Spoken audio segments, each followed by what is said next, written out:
తెలంగాణ రాష్ట్రం ఉన్నంతకాలం గాంధీ కుటుంబాన్ని స్మరించుకుంటూ ఆ కుటుంబం ఈ ప్రాంతం ఈ ప్రజల కోసం చేసిన సేవలని గుర్తు చేసుకోవాల్సిన బాధ్యత ప్రతి ఒక్కరి మీద ఉన్నది. అందుకే ఈనాడు మేమందరం రాజీవ్ గాంధీ గారికి ఘనమైన నివాళులు అర్పించి రాష్ట్ర అభివృద్ధిలో వారి స్ఫూర్తితో ముందుకు వెళ్తాం. వారి స్ఫూర్తితోనే ఆనాడు చట్టసభలలో కూడా మహిళలకు రిజర్వేషన్లు ఉండాలి అని 2013లోనే రాజ్యసభలో ఆమోదింపజేసిన నాయకురాలు శ్రీమతి సోనియా గాంధీ గారు.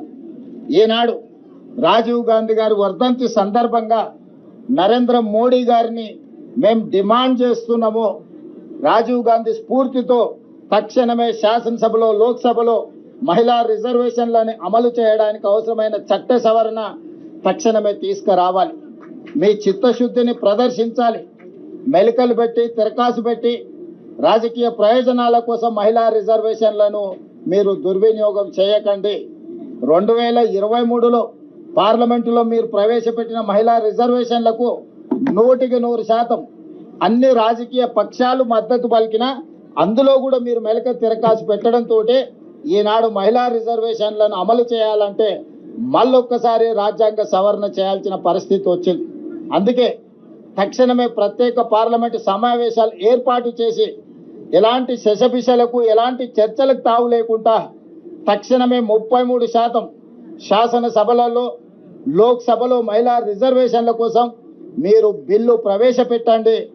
100% కాంగ్రెస్ పార్టీ ఇండియా కూటమి సంపూర్ణమైన మద్దతు మీకు ఇవ్వడం జరుగుతుంది. అంతేకాని మహిళా రిజర్వేషన్ల ముసుగులో మీ పార్టీ ప్రయోజనాల కోసం అవసరమయ్యే చికాకు కలిగించే అంశాలను చట్టసభలో ప్రవేశపెట్టకండి. ఇది ఏమాత్రం మంచిది కాదు. మహిళల పట్ల మీకు గౌరవం ఉన్నా మహిళా అభ్యున్నతి కోసం మీ ప్రభుత్వం పని చెయ్యాలి అని అంటే తక్షణమే రాజీవ్ గాంధీ గారి స్ఫూర్తితో వారి వర్ధంతి సందర్భంగా మేము నరేంద్ర మోడీ భారత ప్రధానమంత్రిని డిమాండ్ చేస్తున్నాము. తక్షణమే మహిళా రిజర్వేషన్ల బిల్లును లోక్సభలో రాజ్యసభలో తీసుకురండి. కాంగ్రెస్ పార్టీ సంపూర్ణంగా మద్దతిస్తుంది.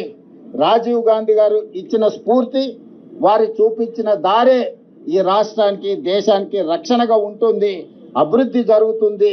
వారిని గుర్తు చేసుకుంటూ వారి స్ఫూర్తితో తెలంగాణ రాష్ట్రంలో సంక్షేమాన్ని అభివృద్ధిని ముందుకు తీసుకువెళ్తామని మీ అందరి ద్వారా సవినయంగా మనవి చేస్తున్నాను. ధన్యవాదాలు.